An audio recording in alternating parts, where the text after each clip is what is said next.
America के इतिहास में पहली बार कोई काला व्यक्ति देश का राष्ट्रपति बना। क्या आपको पता है उस व्यक्ति के बारे में? अगर नहीं पता है तो हम आपको बताते हैं वो व्यक्ति कौन था। जी हाँ, हम बात कर रहे हैं अमेरिका के पूर्व राष्ट्रपति बराक ओबामा के बारे में। जब चुनाव मैदान में ये उतरे, सबसे पहली बात तो बराक ओबामा के लिए डिफिकल्ट ये था कि उसका रंग उस टाइप का नहीं है जिस तरीके से अभी तक अमेरिका में राष्ट्रपति बनते आ रहा था। क्योंकि इसका रंग काला था तो ये भी अपने आप में एक चैलेंज था।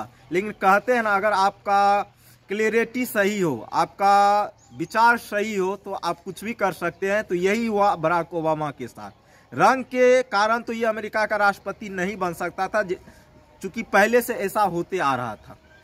लेकिन जब ये चुनाव मैदान में उतरे, और आपको एक बात पता है ये अमेरिका का राष्ट्रपति क्यों बना? नहीं जानते होंगे। इसके पीछे का रीजन हम आपको बताते हैं। इसने क्या कहा जानते हैं? जब ये चुनाव मैदान में उतरा तो अमेरिका के जनता को इसने क्या कहा?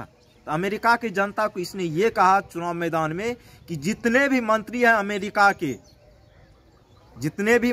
अमेरिका के और उन सभी का जो पैसा विदेश में जमा है स्विस बैंक में, वो सभी पैसा को हम घर वापस लाएंगे और यहाँ में देश की तरक्की में इसको हम लगाएंगे।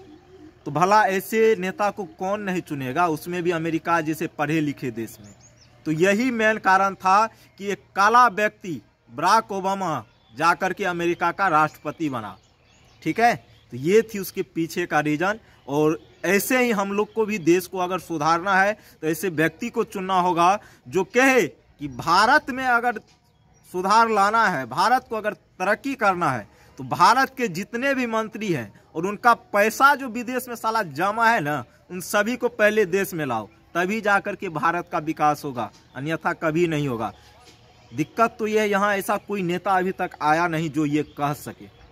अगर आ जाएगा ना, गारंटी के साथ हम देते हैं, भारत एक ऐसा राष्ट्र बनकर उभरेगा जिसकी आप कल्पना भी नहीं किए होंगे। लेकिन ऐसा नेता तो पहले हमें चाहिए जो इस देश को बदले। सबसे पहले उस मंत्री का रुपया वापस घर लाए जो विदेश में जमा करके रखा हुआ है। ठीक है, तो ऐसे ही खबरों के साथ फिर मिलेंगे। Bye bye, take care.